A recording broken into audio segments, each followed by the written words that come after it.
Il faut savoir qu'à chaque fois que l'auto passe devant les stands, ces antennes envoient une masse d'informations, un check-up tour par tour de l'état du moteur, du châssis, bref, de la voiture. Au fond du stand, les gens de la télémétrie ne verront de la course que leurs écrans et la vivront au rythme de leurs courbes multicolores. Vous pouvez voir à l'écran là un tour qui correspond à une sortie des stands. On a différents paramètres moteur et châssis.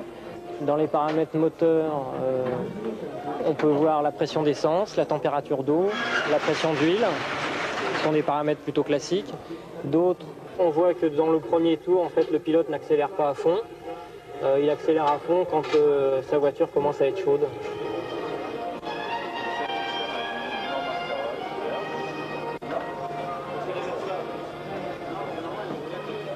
Paradoxe de ces machines hyper sophistiquées, elles sont fragiles par rapport à nos critères d'automobilistes.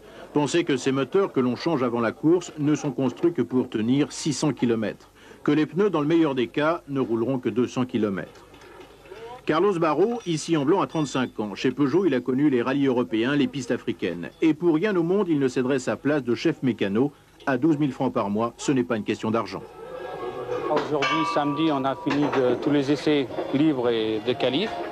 Là, on change moteur, boîte de vitesse. On refait quasiment la voiture à neuf pour la course, pour demain. C'est-à-dire que demain matin, nous avons le warm-up.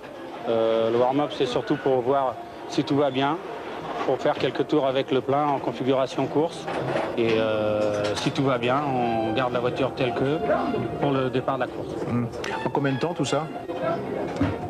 Je pense en disons 4-5 heures. Tout dépend si nous avons beaucoup de réglages à revoir ou pas.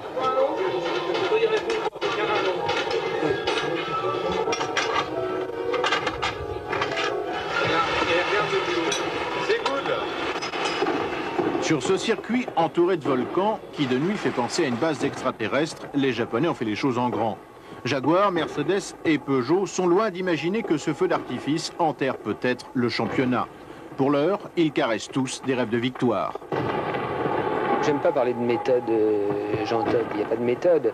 Je crois que mon but, c'est d'être le responsable d'une équipe au sein d'une grande entreprise, d'un grand constructeur qui s'appelle Peugeot, et puis de pouvoir faire en sorte que les investissements importants engagés par le constructeur soient rentables.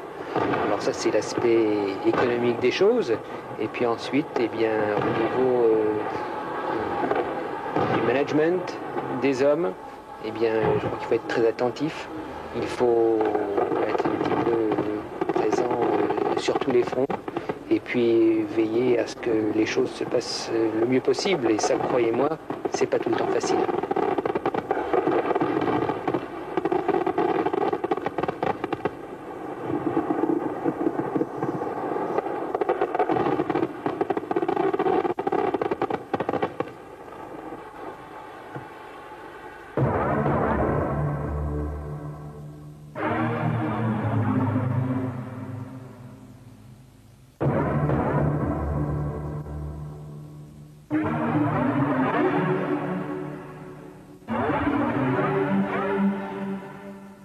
H-2, briefing d'avant-course.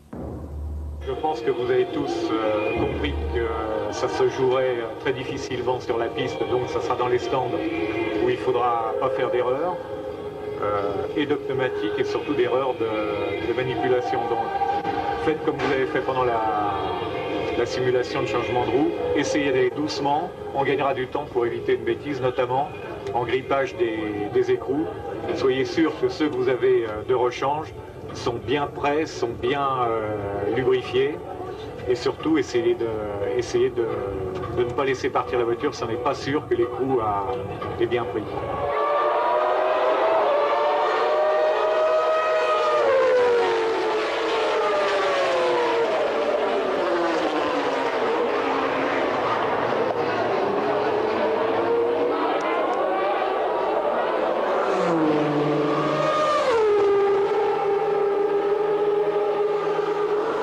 C'est la peur, c'est l'angoisse, c'est d'attendre les voitures, c'est une fois qu'elles sont passées de connaître le temps par rapport aux autres.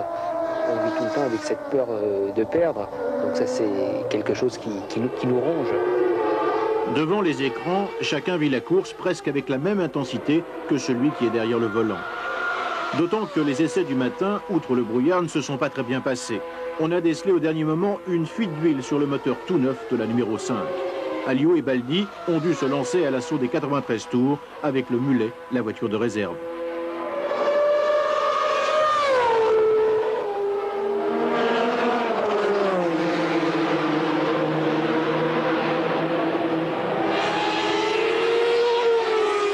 En tête, pendant 20 tours, la voiture de Rosberg et de Dalmas a disparu de la piste.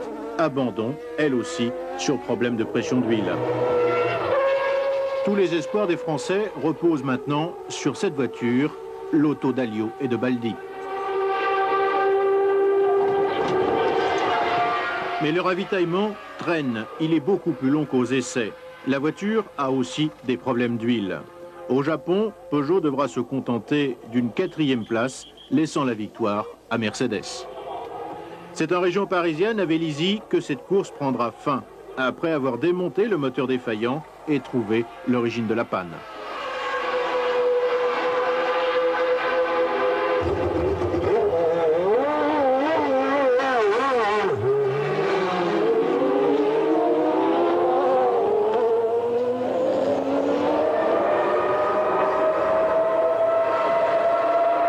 Pour Peugeot, Jaguar et Mercedes, Autopolis, c'était peut-être le chant du cygne, le pouvoir sportif ayant d'un trait de plume supprimé ce championnat du monde vieux de 38 ans.